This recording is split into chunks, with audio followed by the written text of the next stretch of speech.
खरंच मित्रांनो, ह्या बकासूर मध्ये खूप टॅलेंट आहे बघा.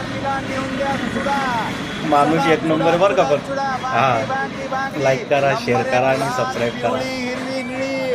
चला बांगडी बांगडी बांगडी.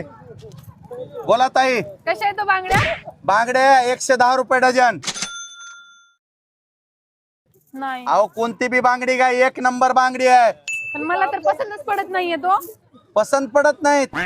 तुम्हाला माहिती आहे का बांगडीची खासियत काय ते? नाही, काय? अहो नवऱ्याला किती जरी मार लाव तरी बांगडी फुटणार नाही. हा, ही स्पेशल आहे आपल्या बांगडीचा कमाल. किती देऊ मग? मला तर एवढ्या पाहिजेत. हा, हो. पाहिला नवऱ्याला लय धिवणारी दिसायली. जा घेऊन जा जा, पैसे बी नको राहू दे. हा राईट. अग माझ्यातर्फे रसमच भावानं दिल्या म्हण. हा आता मार म्हणा.